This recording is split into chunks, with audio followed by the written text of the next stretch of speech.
Hello everyone, in this video we are going to discuss how to make a tachometer, and I will tell you the MicroPython coding.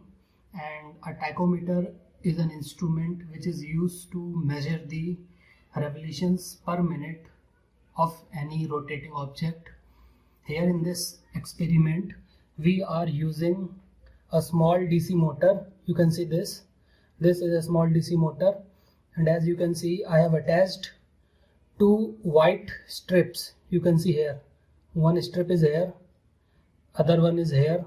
Later I will show you the image of the rotor, and I am also using a pair of infrared LED and a photodiode as the main sensor. So first let me give you the demonstration of the project. So first let me move to the MicroPython console and run the script.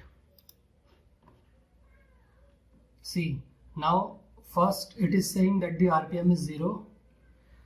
So as soon as we increase the RPM, you will see the reading changing. So now let me increase the RPM of the motors.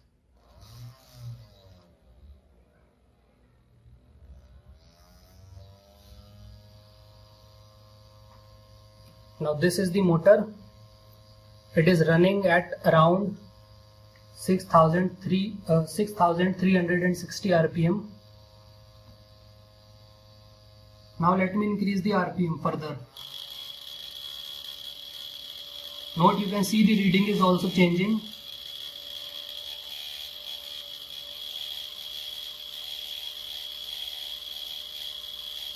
Now let me make the RPM 0.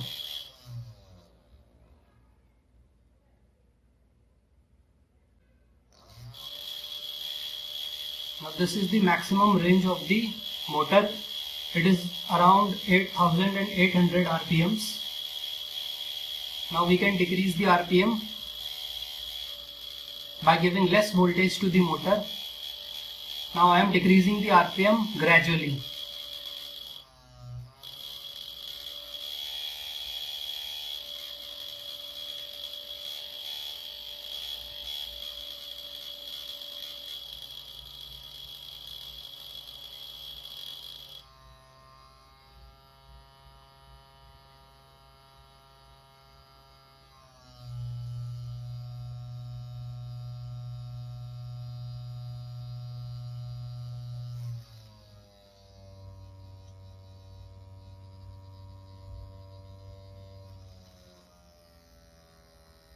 Now the RPM is decreasing gradually because the voltage which I am applying is also decreasing.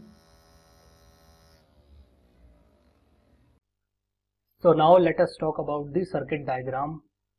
Here we are using a pair of infrared LED and a photodiode.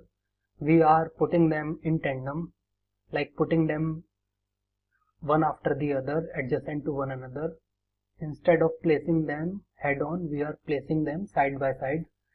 And this black one is the photodiode, it is the receiver, and this clear glass one is the transmitter of the infrared radiation. This is together known as the IR pair. This is the rotor. Note that I have completely blackened the rotor disc and I have put two white strips. The main use of this white strip is to reflect the infrared radiation so that the nearby photodiode can sense it. Now let me show you the circuit diagram. This is the Raspberry Pi Pico. From here we are taking the ground connection as the reference.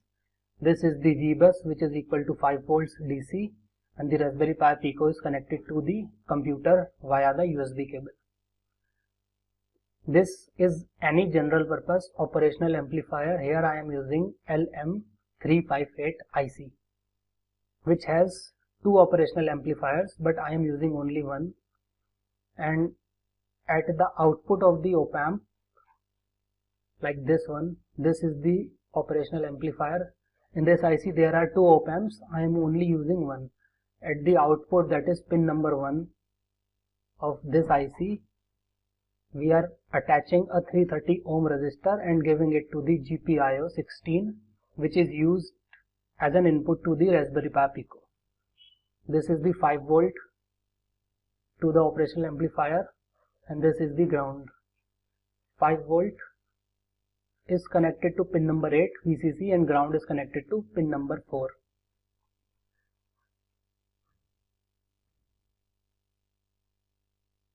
On the positive terminal and the negative terminal is known as the inverting terminal.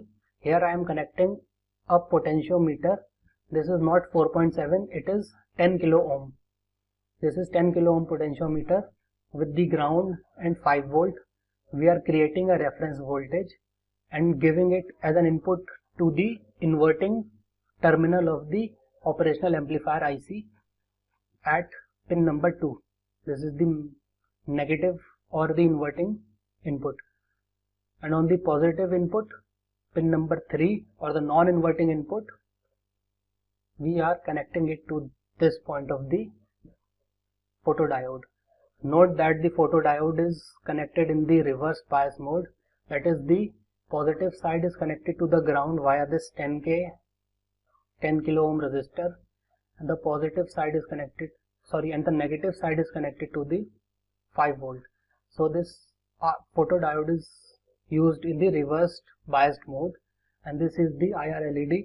Its positive side is connected to 5 volt and its negative side is connected to the ground via this 220 ohm resistance. It is continuously emitting the radiation, and this photodiode will sense the radiation that is reflected from the white strips on the rotor disc. Please note that the photodiode is always used in the reversed biased mode, and this is how the operational amplifier IC looks. So this is the circuit diagram. So now let us look at the MicroPython code.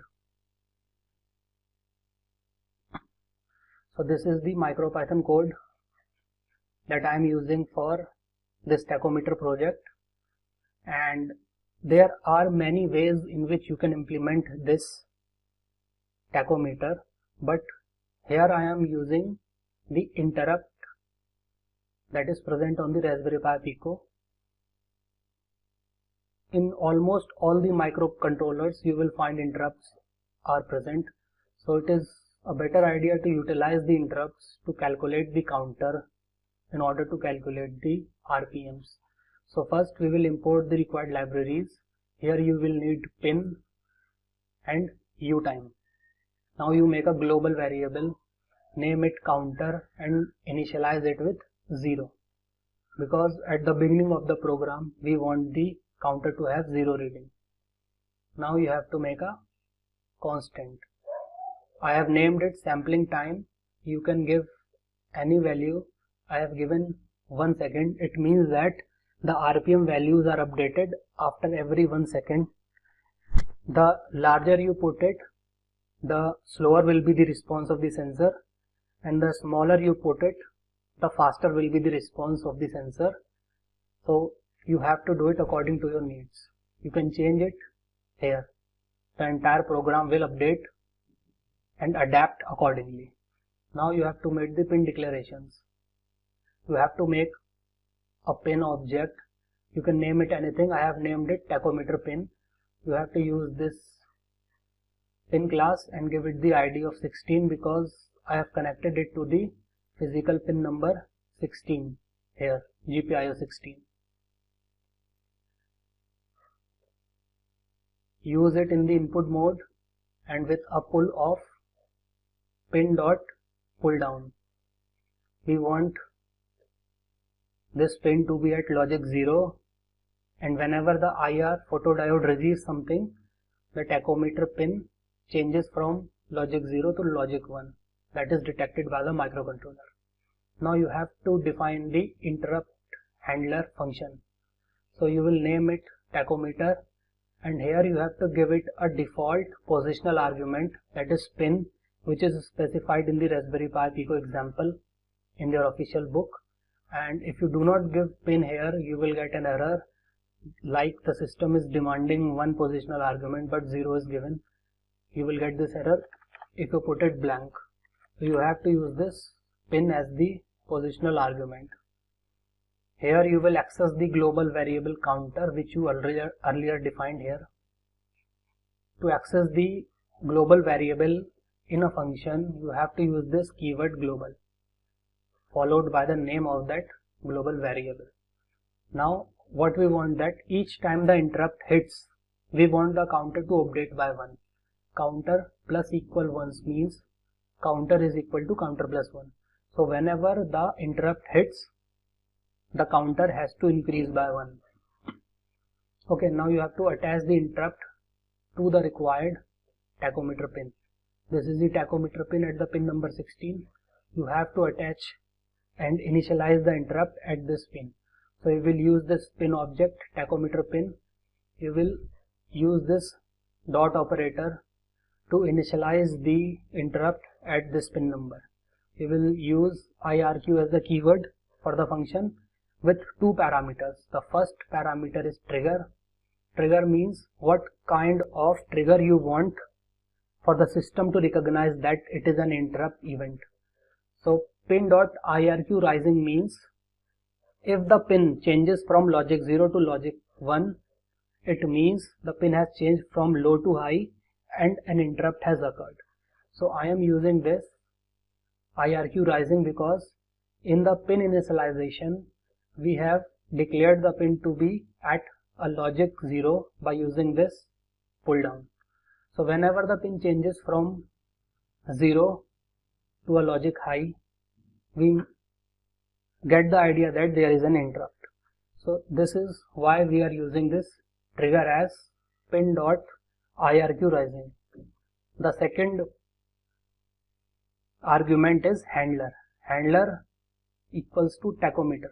This is the name of the interrupt handler function which you have already defined above. This name tachometer should be the name here because you want every time the function tachometer should be called whenever an interrupt occurs. Now you have to come to the main logic of the program. So first we create an infinite loop while true and you give utime.sleep with the same amount of time that is earlier defined by the sample time constant here, this sample time. So if you change here, suppose you give it 5, so initially the sensor will sleep for 5 seconds. You give it 1, so the sensor will sleep for 1 second, and while the sensor is sleeping, any amount of interrupts that are happening will be handled by this IRQ and this tachometer function. So even though the function main loop is sleeping here, but the interrupts will make sure that the counter gets updated each time the photodiode receives some amount of radiation. So after you give some initial amount of time for the sensor to settle down and to get in the steady state mode, now you have to calculate the revolutions per sampling time. Remember that this sampling time is the same which we have already given up. So since we have used 2 white strips in the rotor, we have to divide here by 2. Suppose the counters are updated 100. So the revolutions will be equal to 100 divided by 2, which will give you 50 revolutions. Because for each revolution, the sensor will sense 2 high pulses, one for this and one for this. So you have to divide it by 2 because we have used 2 white strips on the rotor. Now you calculate the revolutions per second. Revolutions per second, which will be equal to revolutions per sampling time divided by the sample time. For example, if the sampling time is 5 seconds, so you have to divide the total revolutions which you are getting in 5 seconds with the sampling time in order to get the revolutions in 1 second. Okay. Now when you have this value, the revolutions in 1 second, revolutions per second, you just simply need to calculate revolutions per minute, which is very simple. Just you have to multiply it with 60. So you just multiply revolutions per second by 60. So you will get the revolutions per minute. This is normal printing statement, print RPM, and this is the variable which you want to print. This is revolutions per minute, and then at the last you have to reset the counter to 0. So you put the counter equals to 0. So this is the entire program which I have already shown you, and I hope that you understand what I am trying to tell here. And using interrupt is just one way to calculate the rotations per minute. You can use different varieties and different methods to do the same kind of task. Here it is also showing you that you can do this by the use of interrupts. And thank you very much for watching the video.